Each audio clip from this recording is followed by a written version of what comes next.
Kebelakangan ini wujud gerakan oleh beberapa pertubuhan untuk menuntut kesamarataan beragama, menyatakan dakwaan wali dalam perkahwinan sebagai amalan jahiliah, termasuk penganjuran program himpunan Jubli Jerusalem.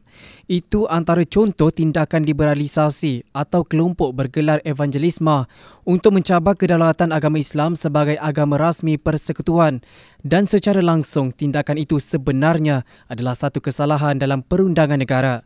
Bagi mendapatkan gambaran jelas berhubung tuntutan-tuntutan ini, wartawan Muhammad Safi Hassan menemui bual Ketua Pegawai Eksekutif Institut Kajian Strategik Islam Malaysia IKSIM, Profesor Datuk Muhammad Nasir Disa.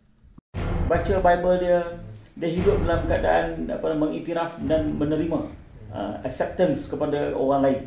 Tetapi evangelism ni dia tak boleh accept orang lain tu ada tanpa orang itu akhirnya menjadi Kristian. Jadi, you bayangkan dalam sebuah negara yang bersifat negara Islam, macam mana boleh wujud satu gerakan sebegini? Jadi gerakan sebegini sebenarnya adalah gerakan yang menyanggahi kita punya perlembagaan. Ya, saya tak pergi pada sejarah awal. Saya nak sebutkan dari segi sejarah pelibatan evangelism ini dengan politik. Boleh dikatakan dia bermula dengan semasa permulaan new millennium pada tahun 2000 gitu. Exactly-nya semasa pilihan raya Presiden Bush lawan dengan Al Gore. Ramai orang yang predik bahawa Al Gore akan menang. Dan definitely almost pastilah ramai yang mengatakan bahawa Al Gore akan menang because of performance Clinton, ekonomi dia very good. Tetapi keadaannya jadi sebaliknya. Masa itu kebangkitan semangat evangelical begitu strong di Amerika. Dan it turn out to be that akhirnya Bush yang menang. Dan Bush membawa agenda evangelism. Dan zaman Bush inilah bermulanya seluruh dunia termasuk di Malaysia ini kebangkitan semangat menentang Islam dan pengembangan pengukuhan dan penglibatan ramai orang-orang yang dah terlibat dengan evangelis ni, dia orang terlibat dalam politik. Dan begitu juga di Malaysia lah. Ada dikri-dikri tertentu di kalangan aktivis evangelis ni untuk Malaysia dan dikaitkan juga untuk Israel. Tujuan gerakan ni dia bila dia nak mencapai tujuan dia supaya dia dapat menyampaikan secara meluas ni, dia go berbagai cara. Macam-macam cara dia akan pergi, sama ada melalui pendidikan, melalui politiknya, melalui budayanya, melalui bantu orang miskinnya, macam-macam cara. Dan disebutkan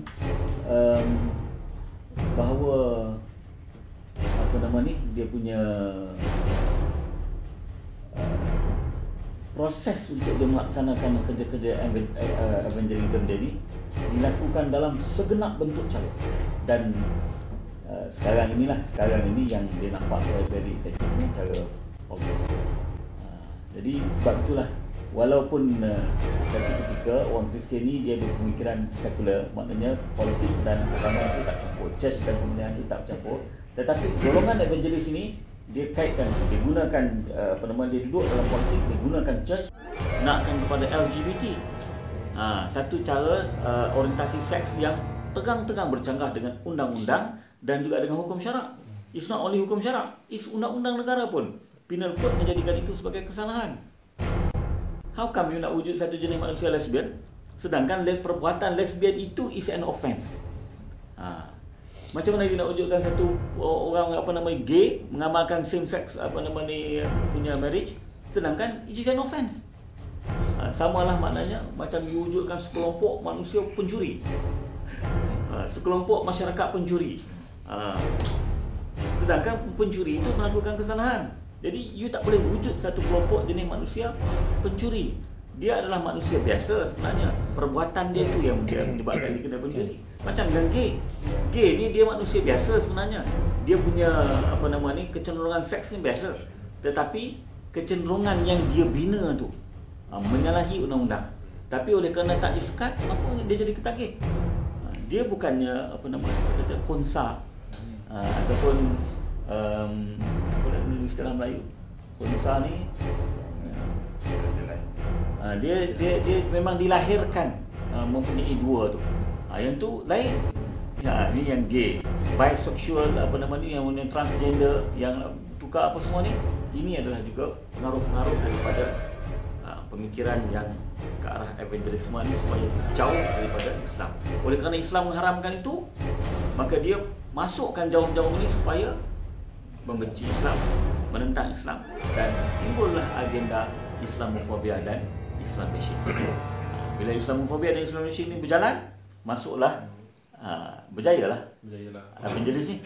Ini realiti yang pegangan ataupun ajaran Kristian kepada semua orang. Itu matlamat dia. Kemudian merangkumi orang-orang tu merangkumi semua keturunan dan meliputi segenap negara bangsa atas muka bumi ni. Ini evangelism punya dia punya apa nama ni matlamat dia. Kemudian dengan mengkristiankan seramai mungkin dan bertujuan untuk meletakkan seluruh umat manusia ini di bawah pemerintahan yang berteraskan kepada ajaran Kristian yang dipanggil Words of God. Ini evangelism punya gerakan evangelism punya agenda. Sebab tu di dalam salah satu tempat di Petaling Jaya yang pernah diserbu oleh JAIS pada tahun 2011 itu, dia punya mission to evangelize Klang Valley. Ini antara matlamat dia, dan untuk dia to disseminate dia punya ajaran Kristian di seluruh dunia. Dan yang keduanya to evangelize Klang Valley, untuk mengkristiankan orang-orang Klang Valley. Itu matlamat dia yang tertulis, dan kita ada bukti-bukti dia